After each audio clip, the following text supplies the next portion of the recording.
Maka apa rahasianya Rasulullah dalam menghadapi masalah dalam rumah tangganya? Ista'inu bisabri wassalah. Sabar, perbaiki sholatmu. Itu rahasianya. Makanya ibu-ibu kalau ada curhat sama saya, Bu, sabar. Berat sabar Ustadz. Ya memang berat. Kenapa? Karena hadiahnya besar. Apa hadiahnya orang sabar? Innallaha ma'as-sabirin. Allah bersama orang-orang yang sabar. Ibu aja ketemu Ibu Nur sudah selfie-selfie, bahagia. Ibu aja ketemu Dasat sudah selfie, ketemu Jokowi sudah selfie. Wah guys, kita lagi sama presiden, padahal presiden sebentar lagi habis. Iya toh? Bagaimana bersama dengan Allah? Maka hadiahnya besar, kuat. Cobaan besar, karena hadiahnya juga besar. Kalau sabar tidak berat, maka hadiahnya cukup kipas angin. Kan sabar berat. Innallaha ma'as-sabirin. Allah bersama dengan orang sabar. Ada ibu yang curhat sama saya, Ustadz begini suamiku, sabar. Tidak ada sudah kali itu ilmu sabar. Bagaimana aplikasinya ilmu sabar? Gampang diucapkan. Mana aplikasinya? Alladzi idza asabatu musibah qalu inna lillahi wa inna ilaihi raji'un. Tiba-tiba masuk WhatsApp, saya lihat suamimu bonceng cewek, cantik betul. Inna lillahi wa inna ilaihi raji'un. Oh, berarti suamiku lagi nge-grab. Enak perasaan, iya kan? Dan ibu-ibu yang merusak kesabaran kita itu bisik-bisik tetangga. Itu yang merusak. Maka hati-hati milih sahabat, hati-hati milih teman. Tidak semua teman mengajak kita kepada ikan. Dia dengki lihat kita rumah bagus, dia dengki lihat kita bahagia dengan suami, dia dengki lihat anak kita taat, maka dia hasut. Dia bilang, saya sudah miskin, rumah kontra-kontra, tidak pernah bahagia sama suami saya. Dia hasut orang yang bahagia. Lawan ke suamimu, lawan suamimu, lawan suamimu. Itu bisikan setan. Maka ketika ada sesuatu yang kita tidak enak, inna lillahi wa inna ilaihi raji'un, masih muncul. Sabar itu, lihat suami lagi marah-marah suami, ibu balik kanan, baru ucapkan inna lillahi wa inna ilaihi. Jangan juga kau tengok wajahnya baru kau bilang inna lillahi, tambah marah dia. Iya kan? Masya Allah. Mana ada Rasulullah itu dalam hidupnya sabar. Coba bayangkan, Rasulullah pernah didatangi oleh istri yang paling tua di rumahnya Aisyah. Istri tua ini membawa kue untuk Rasul. Nah, Aisyah yang datang sambut itu kue. Ada sahabat Nabi di dalam. Aisyah menerima itu kue, lalu ditumpah.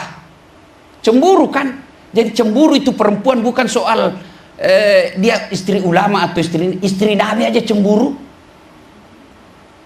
Maka saya bilang perempuan itu tahan ditinggal suaminya bertahun-tahun, tapi dia tidak tahan melihat suaminya cemburu meskipun dia 1 menit, tidak bisa dia tahan. Maka saya bilang sama laki-laki, jangan kau buat suami istrimu cemburu, meskipun itu sepupumu, jangan buat dia cemburu. Lalu Aisyah, apakah Nabi tersinggung? Coba bayangkan kalau saya misalnya ini sama teman-teman saya para mubalik, lalu datang ada orang dan istriku lalu dia tumpah kue. Pasti saya bilang kurang ajar, dia permalukan saya depan teman saya. Tapi Nabi tidak, reaksinya apa? Ketika begitu Aisyah, apa kata Nabi? Kau lihat itu ibumu, cemburu dia. Enak kan cara menyikapinya? Coba kalau ibu-ibu menyikapi dengan sabar, hidup pasti enak. Biar ibu kiai, biar profesor, biar hafal Quran, tapi tidak ilmu sabar dalam rumah tangganya, pasti tidak akan bahagia. Ibu-ibu tahu enggak? Ya, manusia dalam sejarah suaminya kasar, bejat, bahkan diponis pasti masuk neraka. Kalau kita ini kan ibu-ibu masih 50-50. Ya toh, 50% masuk surga, 50% masuk neraka. Tapi ini orang diponis pasti masuk neraka. Fir'aun. Tapi istrinya salah satu wanita yang kelak akan dijamin pasti masuk surga. Padahal Fir'aun itu suaminya. Ibu-ibu enggak ada istri suami Fir'aun.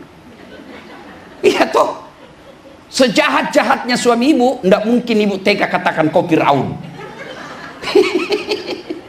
Iya toh, berarti tidak seberapa. Maka kalau marah, ucapkan saja sabar. Nabi katakan resepnya Quran. Ada masalah rumah tanggamu, Inna lillahi wa inna ilaihi raji'un.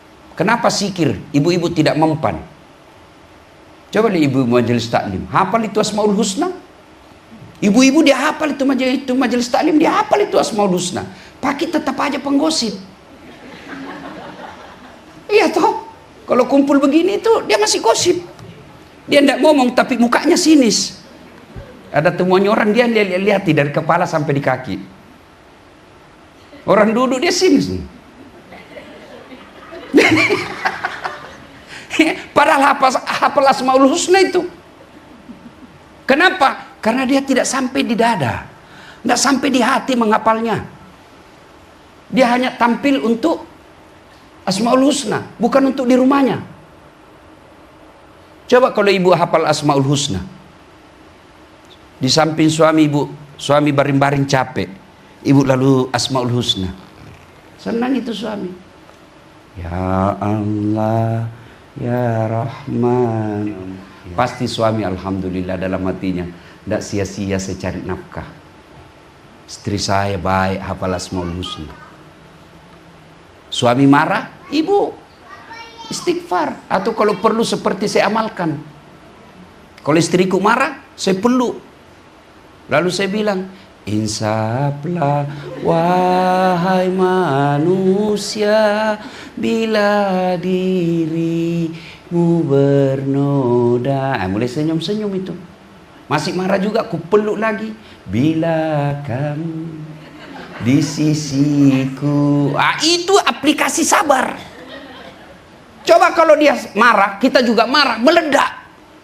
Lalu siapa yang jadi korban? Anak. Ibu-ibu, ibu, kalau ibu meninggal siapa yang doakan ibu? Suami. Jangan harap ibu.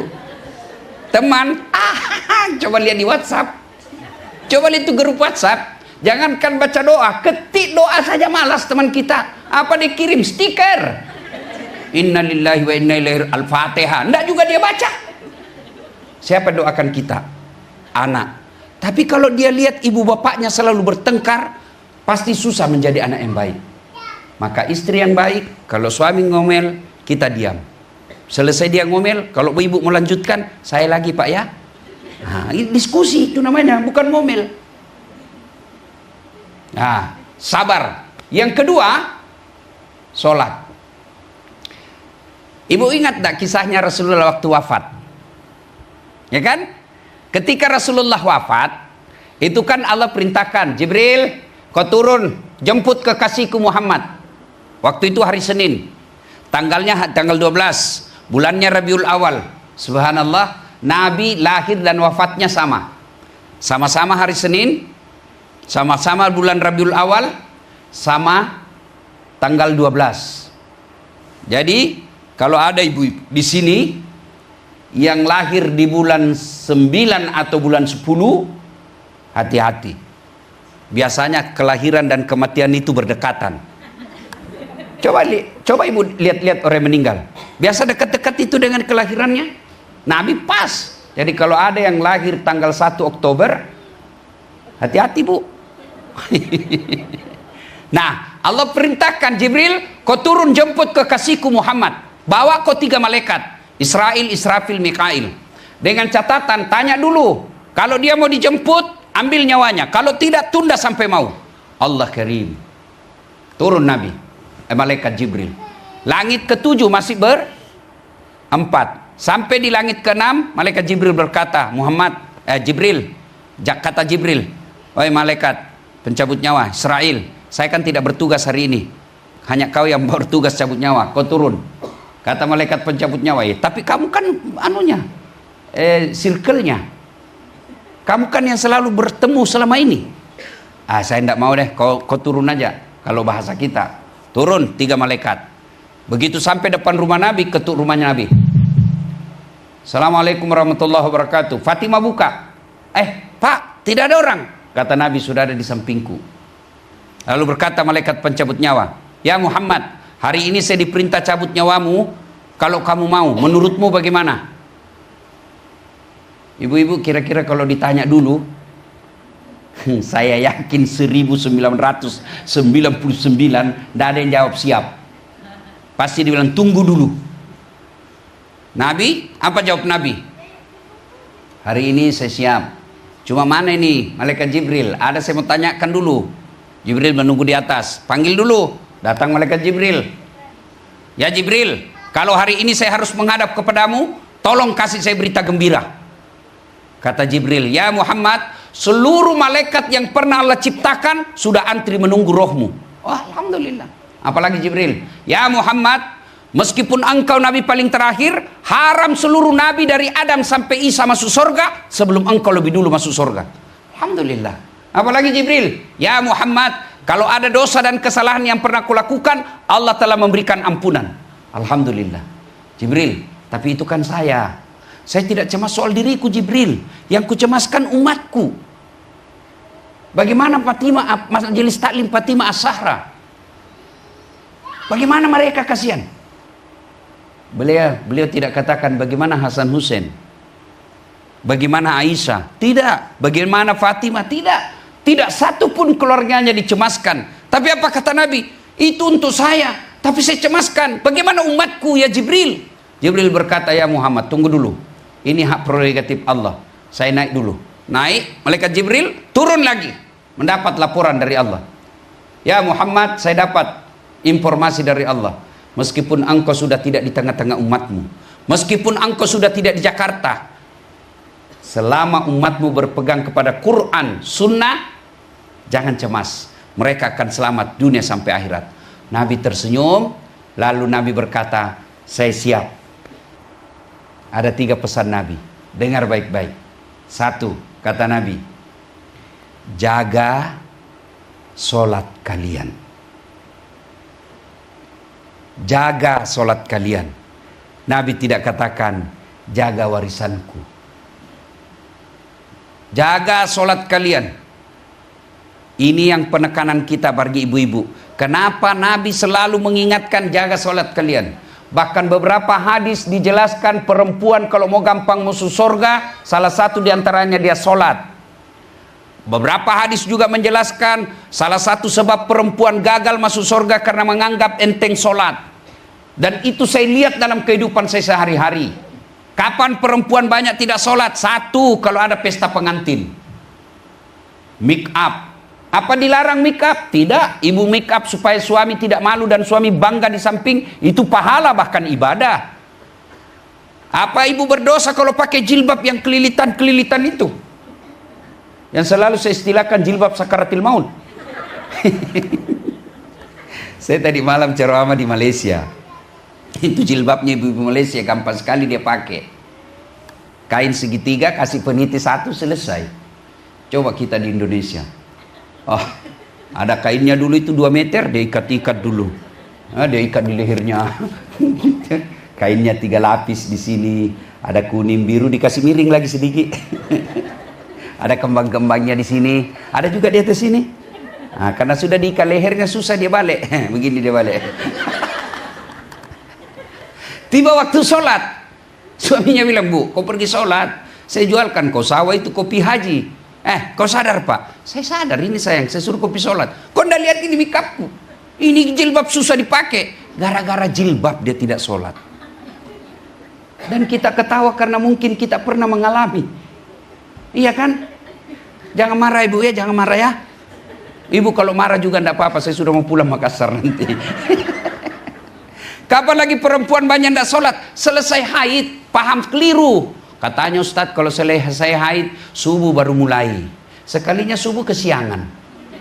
Dia bilang lagi, besok lagi Ustadz. Enggak Bu, kalau ibu bersih, yakin bersih jam 8 malam, sudah wajib sholat isya. Ibu yakin jam 1 malam bersih, ibu sudah wajib sholat isya. Jangan pura-pura, padahal sudah tahu bersih, tapi ibu merasa pura-pura, maka dosa hukumnya. Ibu tahu enggak hukuman meninggalkan sholat? Coba buka surah Al-Quran, surah Al-Hajj. Bagi mereka yang selalu anggap remeh sholat, coba buka Al-Quran surah Al-Hajj. Situ Allah jelaskan, 1 kali kau tinggalkan sholat, 1 hari kau di neraka. Berapa namanya 1 hari di neraka? 1000 tahun dunia. Bayangkan itu 1000 tahun. Jadi kalau 5 kali sehari semalam, 5000 tahun. Oh, kok lama betul? Ibu pikir lama karena bandingkan dunia. Akhirat itu tidak ada akhirnya, abadi. Dan ibu mau tahu itu api neraka, buka itu kitab Durratun Nasihin. Kerikilnya neraka diletakkan di kakinya, saking panasnya mendidih sampai kotaknya. Itu yang paling ringan. Kalau ibu masih percaya akhirat. Beda kalau ibu sudah tidak percaya akhirat. Kenapa saya sebut tadi ibu-ibu negara itu? Supaya ibu yakin ibu negara aja mati. Istri presiden aja mati. Dan tidak ada lagi yang mau ingat kecuali keluarganya. Kadangkala ibu-ibu dibodohi oleh mikap tidak sholat. Saya percaya ibu-ibu di sini tidak berani berselingkuh. Tidak berani makan barang haram. Tapi mungkin ada di antara kita yang masih melalaikan sholat sekali-sekali. Padahal sholat itu puncak penghambaan kepada Allah. Kalau ibu tidak haji, insya Allah masih tetap Islam. Ibu tidak bayar zakat, tetap Islam. Tapi kalau tidak sholat, jelas Al-Fat 29. Muhammad Rasulullah. Walladzina ma'ahu asidda'u 'alal kuffar ruhama'u bainahum tarahum ruk'an sujada. Orang Islam itu rukuk dan sujud, kata Allah. Sholat 5 waktu.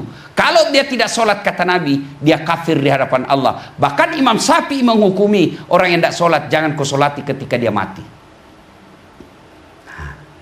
Jadi sholat, kata Nabi, ketika sakaratil maut, jaga sholatmu.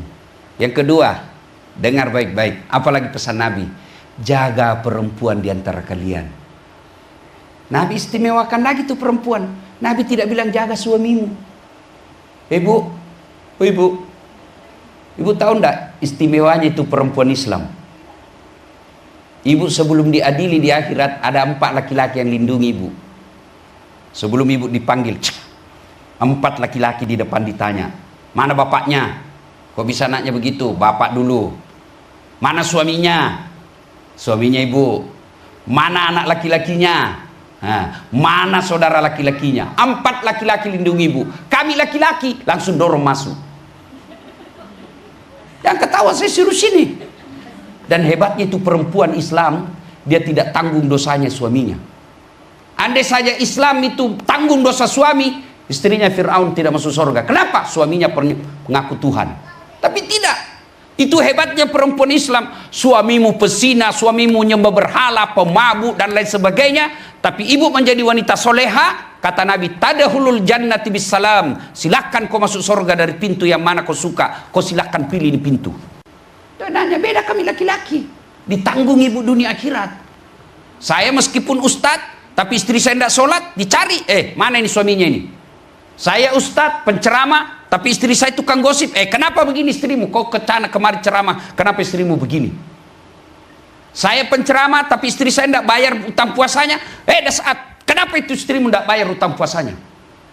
Dicari. Itu di akhirat, apalagi di dunia. Ibu pikir dunia ditanggung ibu di dunia. Maksudnya apa Ustaz? Malu juga kita laki-laki kalau sudah 2 kali lebaran istri itu terus baju barunya. Malu kita. Kita pulang kampung, ada istrinya adek, ada istrinya kakak. Istrinya yang 2 ini pakai baju baru, istri kita enggak. Malu kita. Ditanggung. Dipikir bagaimana supaya istri bisa pakai mobil mewah. Dipikir bagaimana supaya istri buka glowing. Dipikir semua itu. Mana ibu pernah pikir suaminya supaya bisa beli emas? Enggak kan? Maka itulah sebabnya kata Nabi, ridanya suami, ridanya Allah tergantung ridanya suami. Maka Allah katakan melalui nabinya, jaga perempuanmu. Apa yang perempuan perlu dijaga? Perempuan, 1, tidak boleh keluar rumah tanpa izin suami. Coba ibu dengar kisahnya lagi nih, sahabat Nabi. Ya. Melapor ibu-ibu kepada Nabi.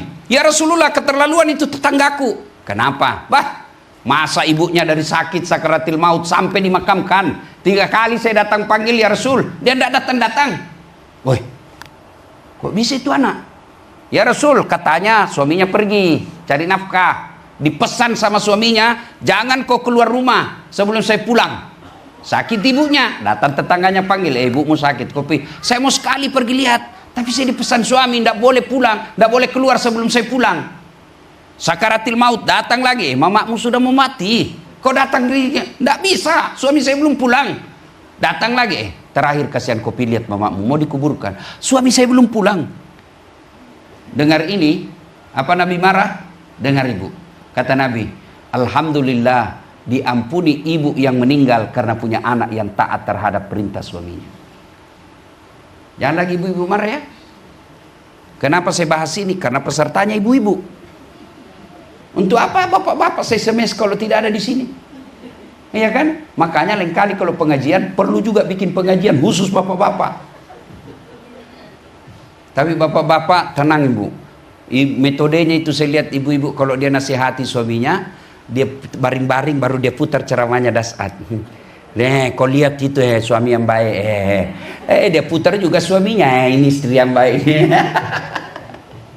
Ya. Nah ibu bapak saudara ibu-ibu yang saya muliakan, ibu tahu tidak seandainya tidak ada Rasulullah, tidak ada harkat dan martabatnya itu perempuan. Namanya masyarakat jahiliyah ibu, itu perempuan dianggap aib. Lahir hanya untuk melahirkan. Tugasnya pun kalau dia besar 3. Dapur, kasur, sumur. Sumur, dapur, kasur. Kasur, dapur, sumur. Di situ aja mutar-mutar. Bahkan zaman jahiliyah itu perempuan bu, boleh barter. Saya judi dan saya suka istrinya lawan. Dia bilang yang saya kalah, kau pakai istriku 2 hari. Itu wanita zaman dahulu. Turun Rasulullah memuliakan Islam. Wanita adalah tiangnya negara. Coba luar biasa. Bahkan ulama mengatakan perempuan itu ibarat 5 jari. Perempuan ini jari manis, jari kelingking. Coba lihat ini jari kelingking bu, kecil tapi mana-mana saja dia bisa masuk. Masuk.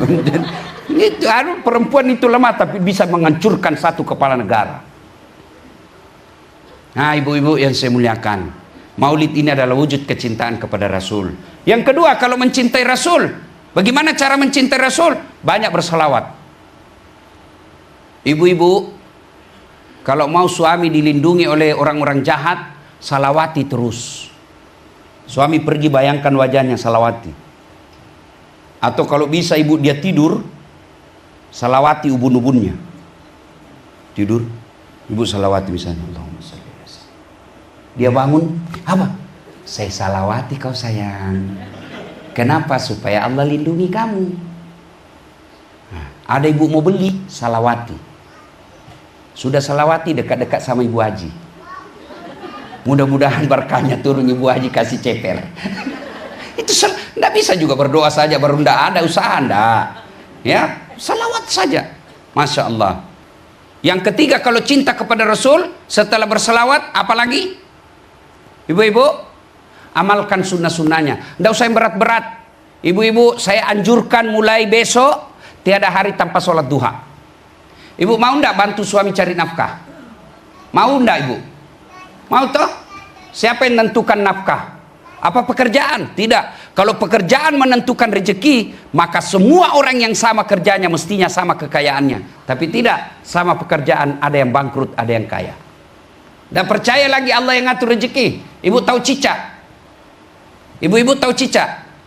Apa dia makan? Tidak masuk akal toh? Nyamuk di dinding, cicak terbang.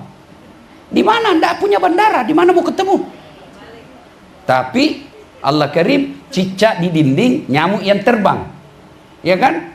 Tidak masuk akal, mana bisa cicak makan nyamuk. Tapi dengar lagu waktu kita kecil. Cicak-cicak di dinding, diam-diam merayap, datang seekor nyamuk. Nyamuk yang datang. Tidak dibilang cicak lompat ke nyamuk, patah-patah kakinya, kasihan. Allah yang ngatur rezeki. Maka ibu kalau mau bantu suami cari nafkah, bagi kita orang Islam, pembawa rezeki itu 1, sholat duha, 2, al-waqi'ah, 3, sedekah, 4, silaturahmi. Itu menurut Nabi. Kalau ibu masih percaya bakal mati. Nah, suami pergi cari nafkah, ibu sholat duha 8 rakaat. Selesai sholat duha, doa, ya Allah bukakan pintu rezeki suamiku. Kalau masih di atas langit turunkan, kalau masih dalam tanah munculkan, kalau masih jauh dekatkan, kalau sedikit cukupkan, paling penting berkahkan. Baca itu doa tuntunan sholat duha. Kan begitu doanya. Coba dengar redaksinya. Kalau masih jauh dekatkan, dipaksa namanya Allah itu, dipaksa. Kalau masih di atas langit turunkan, itu namanya kan dipaksa Allah. Kalau masih sedikit cukupkan, itu paksa dan boleh karena kita berdoa. Sudah itu WhatsApp suamimu, bang, jangan risau cari nafkah. Baru saja kudoakan kau dalam sholat duhaku. Mudah-mudahan Allah lapangkan rezekimu. Salam sayang selalu dari istrimu di rumah. Itu suami kalau dapat begitu langsung dikasih lihat sama temannya warung kopi. Kau lihat istriku. Kenapa Ustaz tahu? Karena saya begitu. Enak kalau tiba-tiba dapat WhatsApp. Istri saya lagi hafal hadis anak saya.